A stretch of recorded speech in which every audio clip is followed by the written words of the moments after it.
Olá a todos, boa tarde, quase noite agora, 6h44 no meu relógio, hoje 6 de outubro. Bem-vindos ao meu quarto, mais um quarto de sabedoria. Hoje o assunto será sobre sociologia, tá? Eu estou refazendo esse vídeo porque deu um problema aqui no meu microfone, eu não soube como resolver e acabei colocando o vídeo no YouTube apenas com a música de fundo e não com o meu áudio. Então deve ter, obviamente, depois eu fui ver como é que tava e aí vi que eu tinha feito lambança, tá? Primeira vez que eu lanço sem assistir antes, né, para ver se eu não falei nada de absurdo ou de errado, e acabou. Então eu peço desculpa a vocês, inexperiência aí o famoso marinheiro de primeira viagem, tá?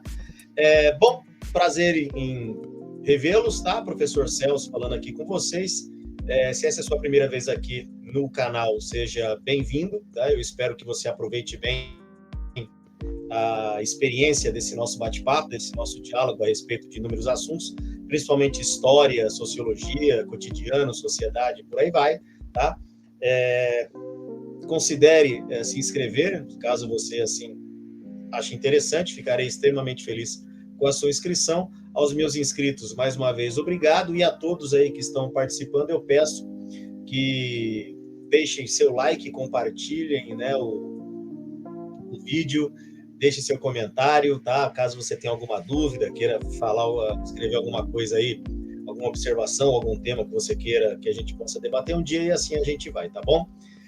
Tema de hoje, ideologia, tá? E é um assunto que, por incrível que pareça, muitas pessoas comentam, poucas entendem, tá? E a gente vai tentar hoje entender, de certa forma, aí como a gente está vendo, a gente vai tentar entender o que é ideologia, para que ela serve, quem que inventou isso, onde foi que isso tudo aconteceu, para que a gente pudesse hoje ter esse cenário que se apresenta, tá? A gente sabe que ideologia é um assunto complicado, mas ele não é tão complicado quando você passa a entender realmente do que se trata, tá bom? E para que a gente possa falar nisso, tem que voltar um pouquinho no tempo para falar de dois caras, tá? Um deles é o Augusto Comte, tá bom? O cara que, digamos assim, foi o criador da ideia da sociologia, tá? O criador da sociologia. E mais para frente a gente vai ter o Emile Durkheim, que foi o cara que pegou a sociologia e colocou dentro da universidade. Então a gente passou a estudar sociologia graças ao Emile Durkheim, né, que é o estudo das sociedades que fazem parte aí das ciências sociais, tá bom? Bom, para que a gente possa entender, então, vamos pegar um pouquinho o que o Durkheim explicou para nós a respeito do fato social. Então, para que a gente entenda como a sociedade funciona, a gente precisa primeiro entender o que é o fato social. O fato social, segundo Durkheim, ele vai ter 3 características, e a gente vai entender cada uma delas agora, tá? Primeira característica, o fato social, ele é externo, né? Ou seja, quando eu nasci, quando você nasceu, quando os meus pais nasceram, quando os seus pais nasceram, o fato social já estava aqui apresentado, tá? A gente não participou da criação do fato social. Quando a gente veio ao mundo, aqui estava ele prontinho nos esperando, então ele é externo por conta disso, tá? Ele não teve a nossa participação. Ele é geral, porque independente da cor da minha pele, da minha crença religiosa, do meu partido político, do meu time de futebol, da minha orientação sexual, do meu gosto por comida, e assim para todos nós, ele vai me atingir independente de qualquer coisa. Então ele é geral porque ele pega todos de forma geral e bota tudo na mesma tábua, bota tudo ali no mesmo padrão, tá? Ou seja, quando nós chegamos ao mundo, o fato social já estava pronto, independente do que a gente queira ou deixe de querer, o fato social está aqui para nós porque ele é geral. Então não existe eu não quero, eu não gosto, eu não me adapto, eu não aceito, tá? Eu prefiro a minha uva sem caroço. Isso não existe no fato social, tá bom? A gente vai entender isso mais para frente, tá? E ele também é coercitivo, tá? O que é coerção? Coerção é quando você é forçado a fazer alguma coisa. O exemplo mais comum aí que a gente tá vendo nos noticiários é a famosa condução coercitiva, né? O juiz determina que alguém ali investigado, testemunha, seja lá quem for, ele vai prestar um depoimento, esse cara se recusa, simplesmente não vai, então o juiz solicita que a força policial vá até a residência dessa pessoa e a busque para fazer, né, para prestar o depoimento, de forma coerciva, ou seja, ele é forçado aí, agora não tem não quero. Então, traduzindo para nós, o fato social, como ele é coercitivo, a gente tem que aceitar, tá? E aí entra de novo o eu não quero, tá? A gente aceita o fato social porque nós somos obrigados a aceitá-lo. Ele tem que entrar, como dizem por aí, goela abaixo na nossa vida, e assim que vai. Quando nós não aceitamos o fato social, quando a gente simplesmente se recusa a entender o fato social como ele é, externo, geral e coercitivo, Emile Durkheim ele vai dizer que nós somos marginais, tá? E não marginal no sentido de criminoso, como a gente pensa que é, né? O marginal. Mas o próprio nome marginal tem a ver com isso, ele está à margem da lei. Então, o marginal no fato social é aquele que está à margem do fato, tá bom? Eu explico para meus alunos, quando eles não entendem a questão de marginal, quando eu falo da marginal do Rio Tietê, por exemplo, que fica aqui na cidade de São Paulo, é uma avenida larga, né, extensa, tá? Além de larga, ela é extensa, e ela está sempre à margem do rio. Então, por isso o nome marginal, tá? Marginal do Rio Tietê. E se eu sou marginal com relação ao fato social, significa que desse fato social eu vou receber punições, como, por exemplo, se tem uma regra que diz que eu não posso ultrapassar um farol vermelho e eu ultrapasso, né? Ou seja, eu pulei essa etapa, eu sou punido por uma multa, por um acidente, por um atropelamento, seja lá o que for. Então, essas coisas elas vão acontecendo nesse sentido, tá? Quando a gente vai, então, conversar a respeito do que é ideologia, né, aí a gente vai até lembrar uma música do compositor e do cantor Cazuza, né, quando ele vai falar num dos seus versos, né, ideologia, eu quero uma para viver. Então, a ideia é que a gente viva em cima de ideias, tá? A gente tem alguns nomes que são importantes da gente conversar agora, que tá aqui o texto, eu estou lendo aqui com vocês, porque nesse caso facilita o processo de estar fazendo um vídeo, porque eu posso ver, né, as minhas anotações, os meus livros, meus textos, e a gente pode conversar um pouquinho a respeito disso, tá? Eu não sou o dono do saber, tem coisa que eu tenho que ler também, tá? Professor, ele guarda informação por hábito, é uma prática do professor guardar informações, mas algumas a gente acaba não guardando, e aí a gente vai conversando aí à medida que a gente lê as coisas. Tá igual discurso, tá bom? O político faz discurso, se ele é muito populista, ele não anota nada, e se ele é alguém centrado numa ideia objetiva do discurso, ele vai escrever o discurso dele, tá bom? Vamos lá. Desculpa. Tem um cara chamado Destutt de Tracy, acho que é assim que fala o nome dele, ele é francês, tá? Meu francês é péssimo.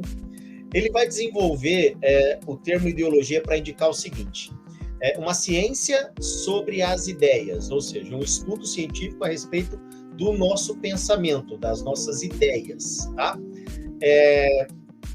A ideologia para ele também será, né, como eu falei, uma ciência sobre as ideias, crítica às religiões e à metafísica, ou seja, tudo aquilo que está fora da nossa realidade, que está além da nossa realidade, merece essa crítica, nesse sentido, tá?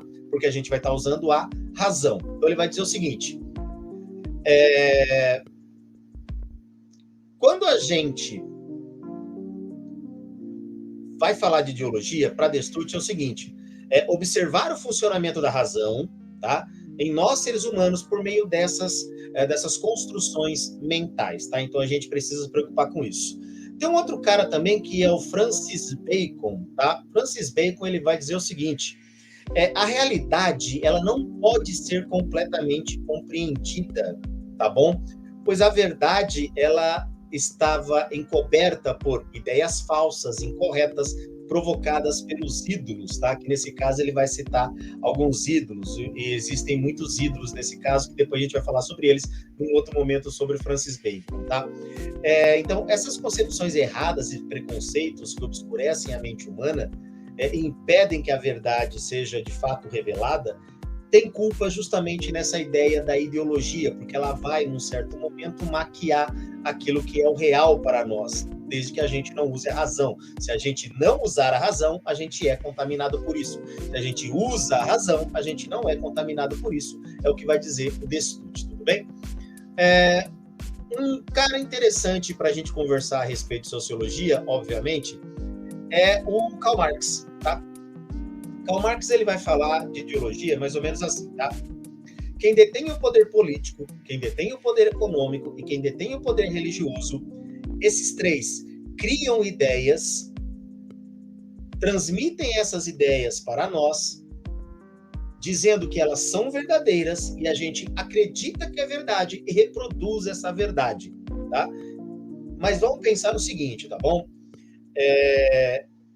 O Karl Marx vai falar que essa visão ela não foi constituída por nós, lembra? Vai ser constituída por aqueles caras que estão no poder. Pensa sempre na questão do contexto, quando a gente está falando nesse sentido, tá bom? Karl Marx era um cara do século XIX, tá? Ele nasceu no comecinho do século XIX, em 1818, e vai morrer em 1883. Ele ficou muito tempo na Inglaterra e ele viu ali o processo de industrialização crescer na cara dele. Então ele percebeu que durante esse processo havia sim aquela ideia da exploração, né? Havia o poder político, o poder econômico, o poder religioso, e havia aquelas pessoas que apenas engoliam, né? Recebiam as ideias e tinham que engolir a seco tudo aquilo que estava aparecendo na frente deles, sem sequer questionar, tá bom? Então, as ideias das classes que o Marx vai falar, né, da classe burguesa, como sendo a classe dominante, a classe operária sendo a dominada, tá? Ele vai dizer justamente isso. Então, a classe burguesa, que vai ser a classe com poder econômico, vai se aliar ao governo, que seria a classe com poder político, tá? E, obviamente, a igreja, que é a classe com poder religioso. Tá? E, dependendo do lugar, essa ideia religiosa ela é até mais forte do que propriamente a política, dependendo do local, tá? Então, essas ideias serão colocadas na cara da população e a população acaba aceitando como verdade, tá?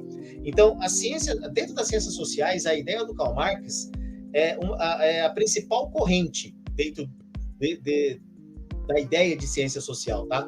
O Karl Marx, ele vai durante um tempo, logo após a morte dele, óbvio, né? Outras pessoas estudarão os conceitos deles, o conceito dele a respeito de tudo isso, e claro, vão criar novas teorias, novas ideias, mas uma coisa é certa, se você pegar o que Karl Marx falou lá no século XIX e tentar colocar nos dias atuais, de repente você encontra alguma semelhança, tá? E a gente vai conversar sobre isso agora também, tá bom?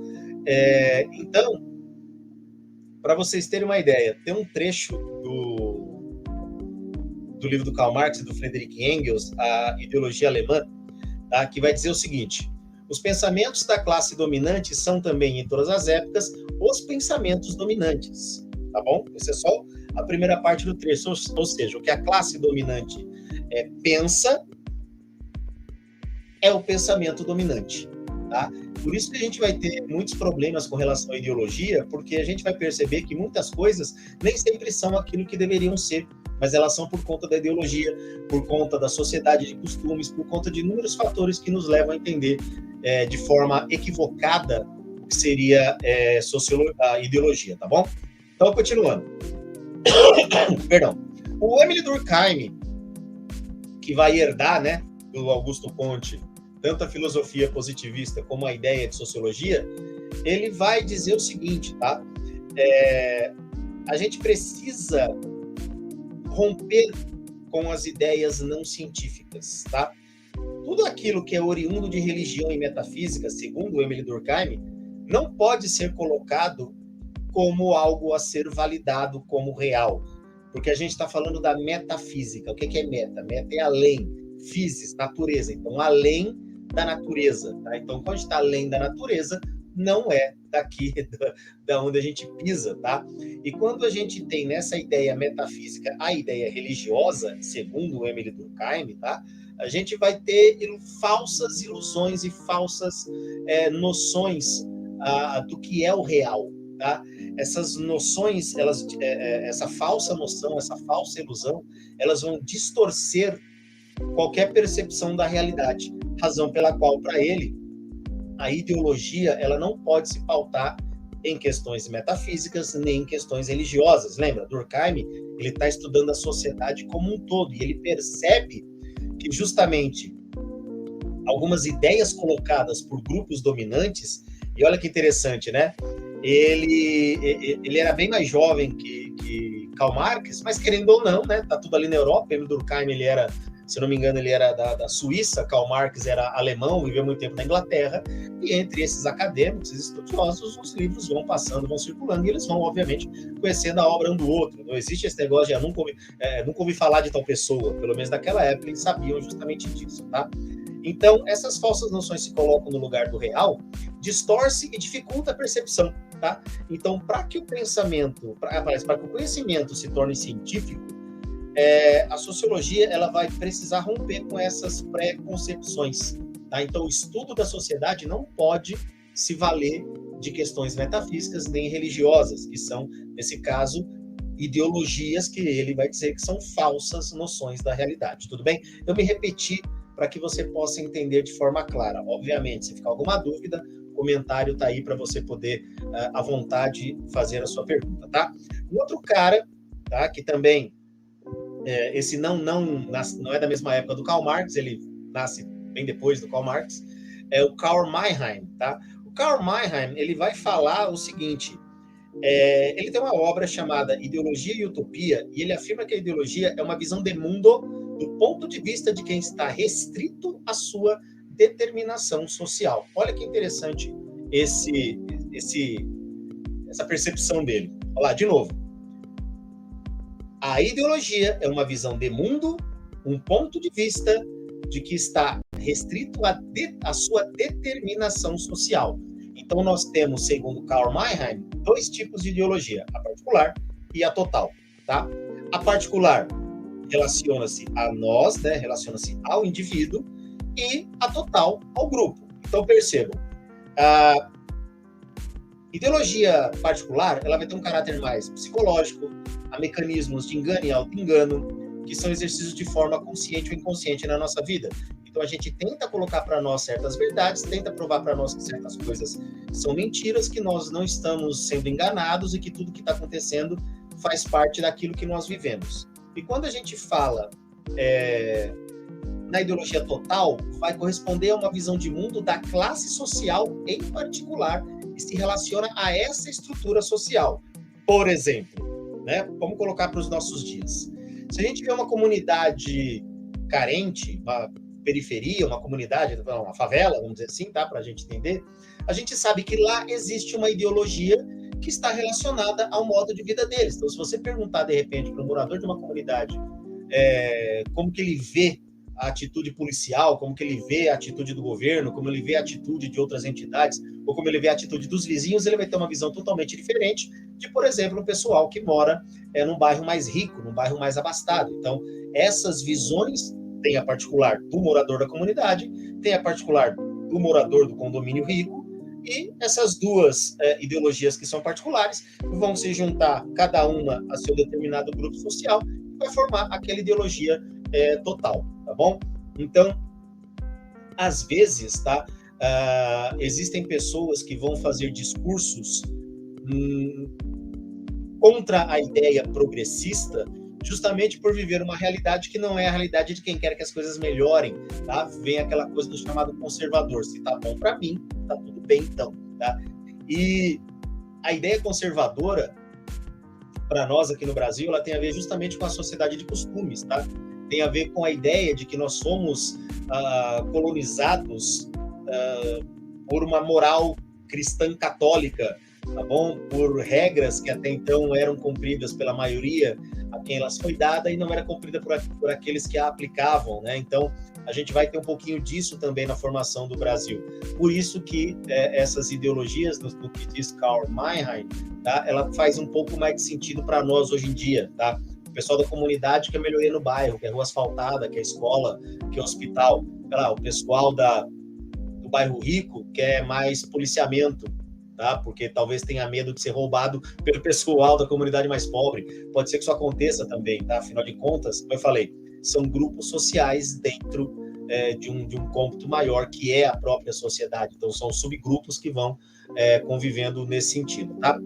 Um outro cara que vai falar também um pouquinho de ideologia é o Antônio Gramsci, tá? O Antônio Gramsci também, ele é contemporâneo do Mannheim, tá? Ele vai nascer depois do Karl Marx morre em 83, Antônio Gramsci nasce em 1891, tá? Ele vai dizer o seguinte, Ideologia não pode ser compreendida apenas como um sistema de ideias, tá? Mas sim como um sistema de ideias capaz de provocar ou inspirar certas atitudes concretas, orientando as ações individuais, como ocorre com as religiões. Então, vamos entender o que o Gramsci está querendo dizer aí, tá? Se eu passo por um processo ideológico onde eu sou bombardeado por informações que fazem com que eu acredite que tudo isso é verdade, isso vai me inspirar a tomar atitudes baseadas nisso que eu ouvi, nisso que me disseram, nisso que meu líder político falou, que meu líder religioso falou, tá bom? E essas atitudes, obviamente, na cabeça de quem as faz, tá correto porque alguém disse para ele que estava correto, tá bom? Então, Antônio Gramsci, ele vai dizer o seguinte: boa parte daquilo que você ouve, tá, dentro do seu núcleo social, dentro daquilo que você está aprendendo, faz com que você tome atitudes baseado naquilo que você aprendeu, tá? E nisso a gente pode, quer ver um exemplo? Pessoas que são, sei lá, fanáticos religiosos, podem dizer que você vai queimar no fogo do inferno porque não é igual a ele, porque não pratica a mesma fé que ele, ou porque não usa a mesma roupa que ele. Entendeu? Ele ouve isso de alguém, tá? Nesse caso, o líder religioso dele, e faz isso, ou mesmo líderes políticos, né? Esse pessoal que reclama de tal coisa, eles não merecem ter nada porque o governo está fazendo tudo e eles não estão fazendo nada, estão só reclamando. Então eu acredito no discurso desse líder político e começo a achar que esse cara que está de repente pedindo, sei lá, uma casa para morar, ele não mereça isso, porque a casa é uma propriedade, tem que ser preservada, se ele não tem propriedade, o azar é o dele. É o que pode acontecer também, tá? E uma coisa tem que ficar clara aqui para todo mundo poder entender, tá bom? Eu me mexo bastante porque eu sou autista, tá? Eu não consigo. Depois eu explico isso para vocês a respeito do meu autismo, né? Ser professor e autista, né? Como é? Vai ter um próximo bate-papo nosso. A Constituição, ela nos permite liberdade de expressão, tá bom? Tá lá. Só que ela também cobra de nós que a gente não pode se expressar e se esconder, tá? É vedado o anonimato, tá bom? Mas liberdade de expressão não é permissão para cometimento de crime, tá?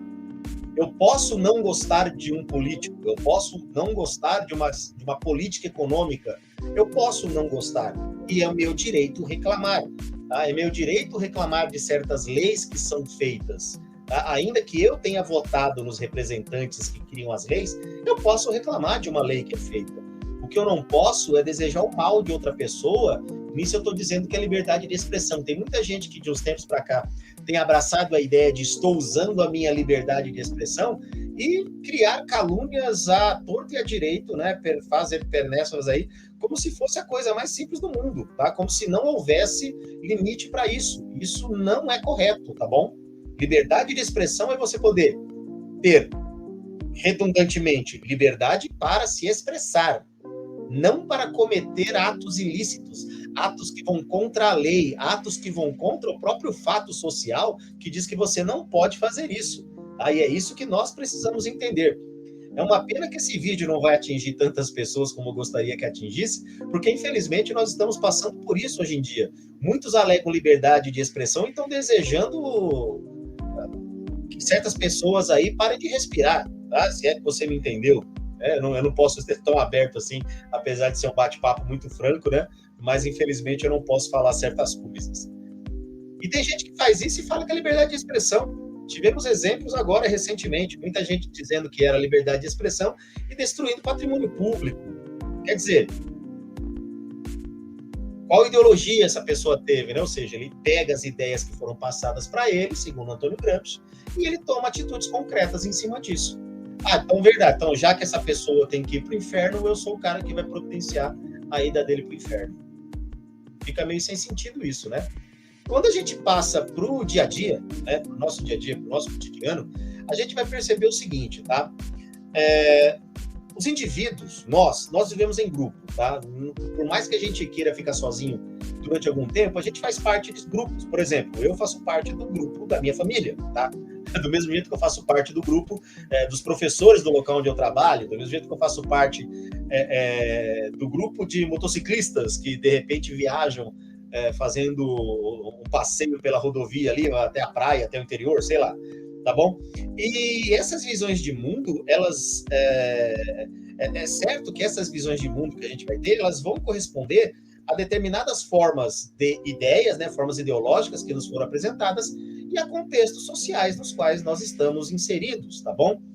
Eu posso contar como exemplo mesmo quando eu disse em uma aula que um detento ele tem direito a voto porque ele só perdeu a liberdade, não o direito político dele, sabe? E um aluno simplesmente achou isso um absurdo porque, e se ele for um assassino, e se ele for um violentador, né? Você me entendeu? Eu falei, mas ninguém está discutindo o crime que ele cometeu. Ele é um detento, sendo detento ele tem direito ao voto. Aí eu falei, caso você não aceite isso, você pode escolher um outro candidato que proíba o acesso ao voto de quem está preso. É um direito seu, né? O voto tá aí para isso. Por que essa pessoa disse isso? Porque, querendo ou não, a ideia que ela teve é de que, no contexto em que ela se inseriu, talvez um criminoso não deva ter direito nenhum, tá? E aí vai dela aceitar isso, e tá tudo bem ela aceitar isso, essa pessoa aceitar isso, tá?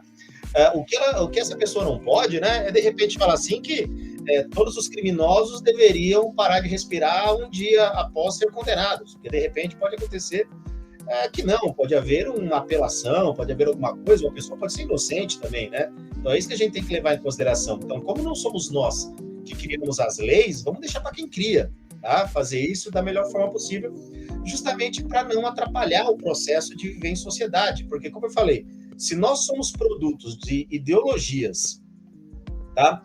Que vêm para nós e nós pegamos elas de forma particular, ou seja, aquilo que nós entendemos como correto, e vivemos em contextos sociais distintos uns dos outros, tá? A gente precisa realmente pensar que essas ações, desejos, pensamentos, sentimentos, preconceitos são marcados justamente por quê? Por condições e contextos nos quais cada indivíduo vive, tá?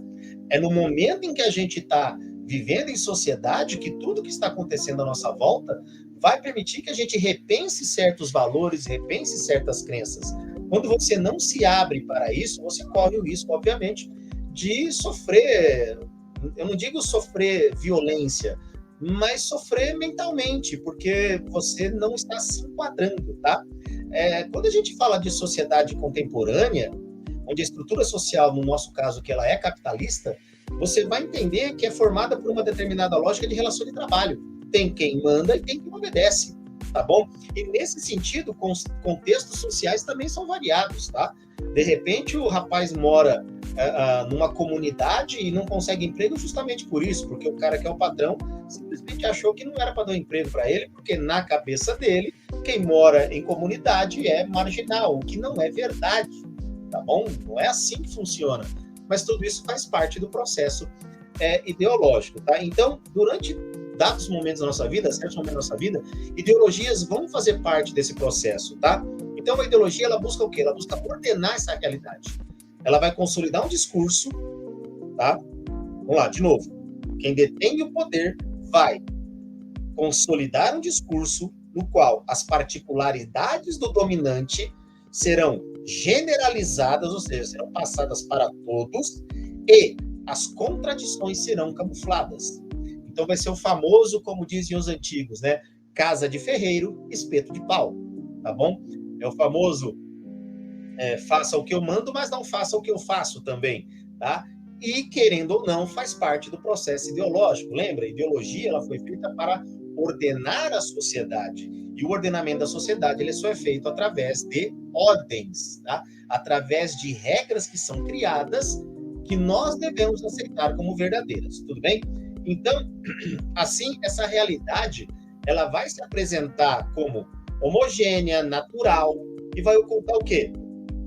Tudo aquilo que, a princípio, é nocivo para a sociedade, como, por exemplo, preconceito, racismo, homofobia, tá?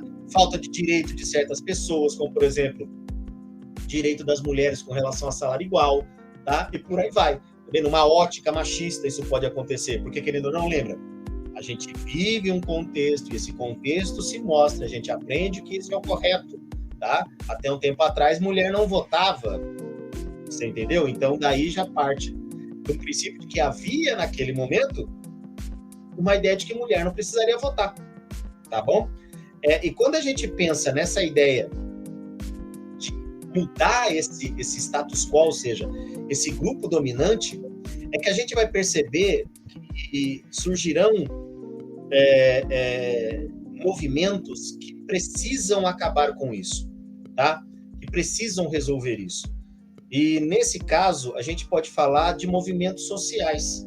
Tá? O que é um movimento social? O movimento social, ele nada mais é do que um grupo de pessoas que não entende que esse ordenamento que se apresenta está correto. Eles entendem, aliás, que esse ordenamento que se apresenta ele não está correto, que ele precisa ser reajustado, que ele precisa ser ampliado para que as coisas melhorem. Como, por exemplo, na Grécia Antiga, uma pessoa se tornava escrava de outra se estivesse devendo para ela, tá? Para essa pessoa.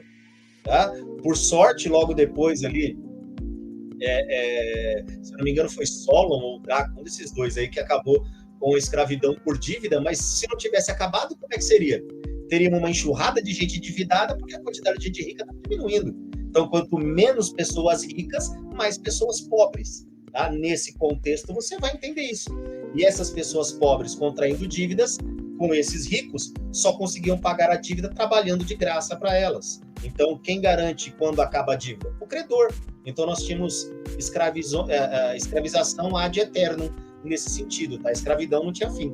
Então, por exemplo, por que nós temos o movimento sem terra? Porque, do ponto de vista da ideologia dominante, tá? A ideologia dominante vai dizer assim, que o movimento sem terra é um grupo de pessoas que invadem propriedades privadas. Não. O movimento sem terra existe porque existe no Brasil, desde muito tempo, uma concentração fundiária muito exclusiva, tá? Muito excludente, aliás, tá? Que faz o quê? Com que poucas pessoas tenham muitas terras e um monte de gente que queria terra para poder trabalhar, plantar, fazer sua casa, viver a vida, montar sua horta e alimentar a população, simplesmente não consegue. Então, o movimento sem terra está aí para isso. Ele exige do governo uma reforma agrária, tá? Exige do governo. A invasão de propriedade particular existe? Existe sim. É um ato, de certa forma, errado? É sim.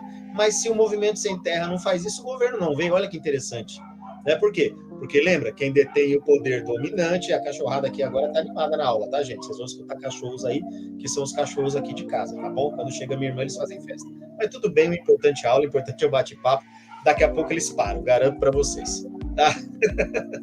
Brincadeiras à parte, né? Voltando ao assunto. Então, a função desse movimento é o quê? Inverter essa ideia de realidade de que o movimento sem terra é formado apenas por gente que invade terra. Não, é gente que quer trabalhar, é gente que quer poder produzir, igual o movimento sem teto, dos trabalhadores sem teto. Por que ele existe? Porque também existe a ideia da exploração por meio do aluguel. Os aluguéis sobem, a pessoa não tem como pagar esse aluguel, essa pessoa simplesmente é despejada. Não tem onde morar. Vai morar onde? Debaixo da ponte? Tem família, tem esposa, tem marido, tem filhos, como é que faz? Tá? Então, dentro da ideia ideológica dominante, né, dentro da ideologia dominante, perdão a redundância, dentro da ideologia dominante, nenhum desses dois movimentos devem existir porque eles são considerados criminosos, quando na verdade eles apenas querem aquilo que a própria Constituição garante. A Constituição garante reforma agrária, a Constituição garante direito à moradia. Então, por que esses dois não acontecem? Tá entendendo? Tá? Então, quando a gente fala de ideologia, é importante pensar nisso. Como, por exemplo, o movimento feminista. Tá? O movimento feminista, ele surge não para que a mulher tenha o direito a ter relações com quem ela quiser. Isso ela já tem, sabe? Isso ela já tem. Ela quer ter o direito de escolher fazer isso. Sabe? Porque, querendo ou não, nós vivemos numa sociedade que ainda é machista por natureza, sabe? Que objetifica a mulher, que transforma a mulher como se fosse uma espécie de moeda de troca em alguns tipos de situação. Então, o movimento feminista vem para quê? Para que o direito das mulheres sejam preservados, como, por exemplo, no caso da interrupção da gravidez, que é um problema no nosso caso aqui no Brasil. Por quê? Porque nós vivemos uma sociedade de costumes que colocam questões metafísicas e religiosas da ideia da interrupção da gravidez, tá? Então, qual que é a ideologia? O que a ideologia dominante fala? De que Abortar, né, interromper a gravidez é considerado um pecado, mas pecado do ponto de vista de quem? Da religião, porque no Estado laico não tem a ideia de pecado.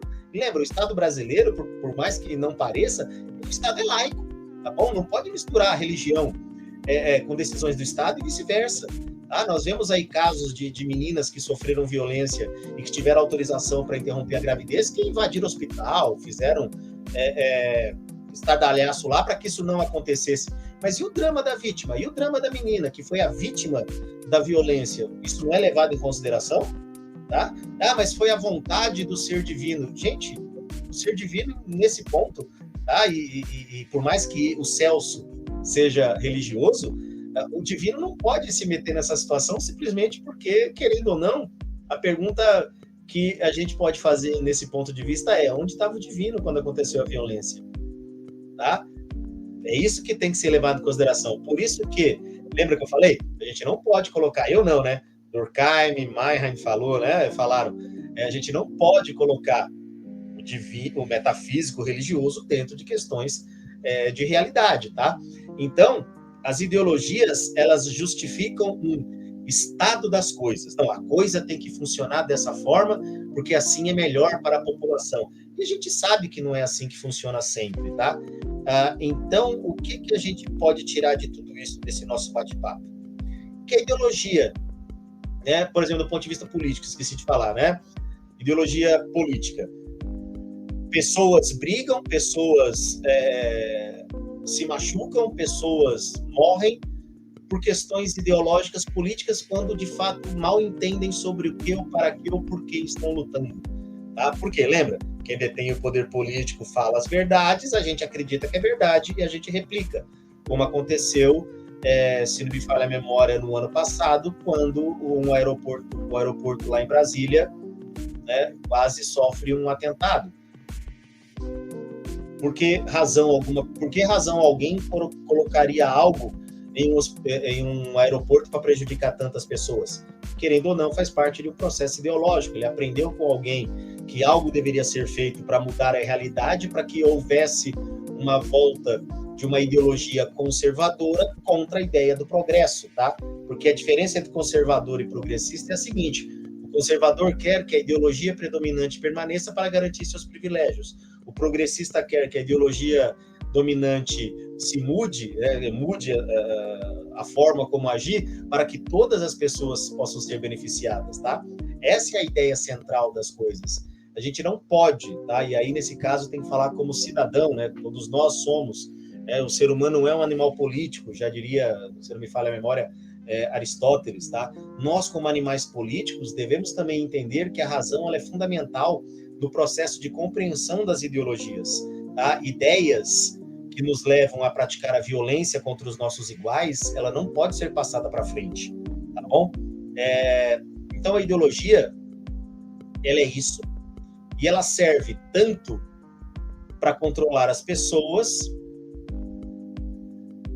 como também ela serve para que ela possa ser contestada, tá bom? E é necessário que haja contestação, sem violência, tá? Com solicitações legítimas, com propostas políticas, de consciência política, de consciência de classe, porque isso é o fundamental na vida em sociedade, tá? Não existem dois Brasis, tá bom? Existe um só Brasil, composto por pessoas de diferentes etnias, tá? De diferentes pensamentos, de diferentes credos e de diferentes realidades. E o governo tem que cuidar de todos esses, sem exceção, tá? Não pode prejudicar alguém ou deixar de atender alguém pela cor da pele, pela religião ou pela orientação sexual que essa pessoa tem, tá bom? Então, a ideologia, ela pode sim ser contestada e ela deve ser contestada quando ela não está fazendo aquilo que deveria ser feito na função de Estado, que é cuidar das pessoas. Mas lembra, ideologia, ela existe para controlar, tá bom? Aqueles que fogem do controle da ideologia são aqueles que contestam, são aqueles que pedem pelo progresso, tá? Eu quero agradecer a todos por esse tempo que vocês aí tiveram para me ouvir, tá? Agradeço muito a atenção de vocês. Eu quero fazer um agradecimento especial ao reverendo Hafner, do canal O Voo da Coruja. Aconselho aí vocês se inscreverem no canal dele, que foi um dos meus maiores incentivadores, né, nesse meu projeto de fazer vídeos de cunho educacional, tá bom? Quero agradecer aos meus colegas professores, que me respeitam muito pela minha condição de autista e que entendem que meu trabalho é árduo duas vezes. Primeiro, porque eu falo de uma área espinhosa, e segundo, porque eu sou autista. Então, os autistas são famosos por serem extremamente sinceros. Né? Então, isso é meio perigoso, dependendo da situação. No mais, agradeço a você por ter assistido esse vídeo. Se você não inscreveu, considere se inscrever. Aos meus inscritos e a quem assistiu ao vídeo, deixe seu like, compartilhe com o máximo de pessoas que puder. Vamos aí espalhar a palavra, né? Agradeço demais a atenção de todos, peço perdão por alguma falha, se eu lembrar de alguma coisa que por acaso eu tenha me enganado, numa próxima aula a gente conversa, tá?